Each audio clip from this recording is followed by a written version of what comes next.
Ready, start. With the cooperation of all and the implementation of the 5 year plan, I am sure, sir, that we should be able to lay the foundations and fulfill the dreams of India.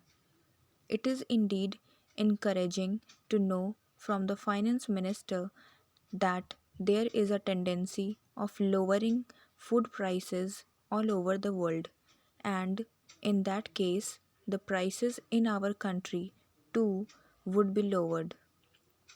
Regarding defense, for obvious security reasons, I do not agree with my friends who say that the expenditure should be curtailed. It is not advisable to take any undue risks and slacken the defense arrangements.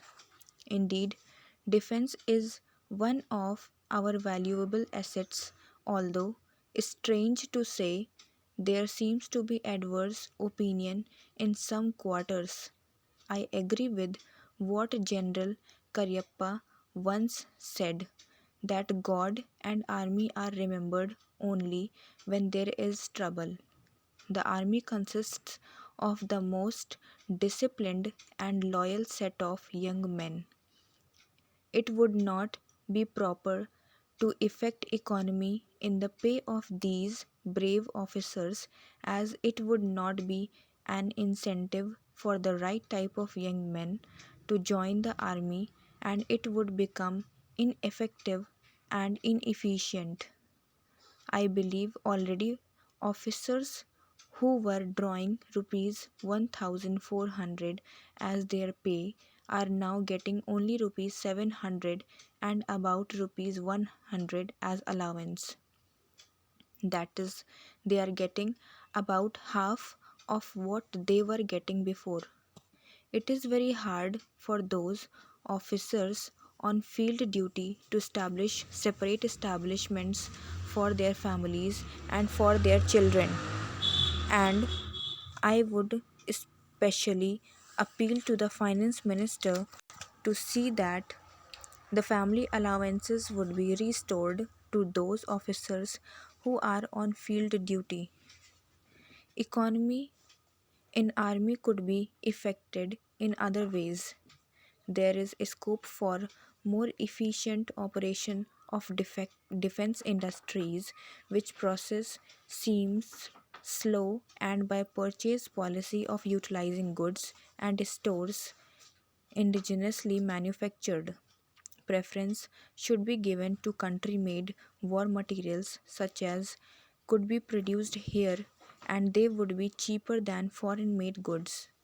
I may also suggest that the armed forces who are not on field service or under any operational commitments could be utilized for giving military training to the youths in schools and colleges, which would teach discipline and loyalty. The university authorities should make military training as part of their compulsory education, just as they have adopted social, domestic, and political sciences. The National Cadet Corps is already inculcating military training in some universities such as Bombay and Calcutta. But if military training is made compulsory for our university students, it will go a long way. Sir, the Essential Commodities Act was passed 5 years ago, and when the minister yesterday came with an amending bill, we expected that he would give us a brief report on the working of this measure for the last few years. But unfortunately, we are kept in the dark in regard to the exact working of the Act and the nature of the difficulties the minister is facing. Sir, as far as I know, many of the provisions of this enactment have been observed more in violation by his agent as the state level. The food minister may be very earnest, may be very able, and may be very anxious to see that the various provisions of the Act are implemented in the most effective manner at the state level, but unfortunately, his agents at the state level are not equally enthusiastic or equally anxious to observe the provisions of this enactment. The most important objectives of this enactment are to control the supply and distribution of commodities and to maintain a stable price level. In regard to both these aspects, I am afraid that the government has failed to realize the objectives in view. Some time passed when there was a scarcity of food grains. Attempts were made to make procurement from certain wholesale merchants and from rice mills.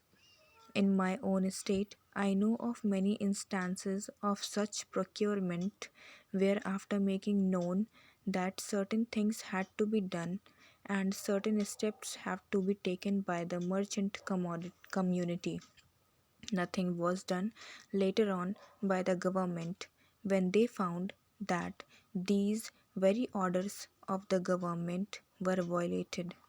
As a result of the violations, there was a consequent rise in the prices of food grains. In respect of other commodities like iron and steel, paper, etc., we see a lot of speculative activities, but the provisions of the Act have not been brought to bear on them. Perhaps no case of prosecution was launched against those people who contravened the various provisions of the Act.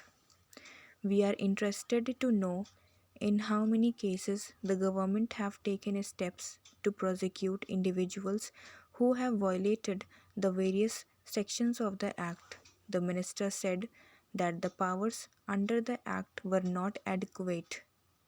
We sympathize with the food minister, but I want to know what action has been taken in this regard by the various state governments. Stop.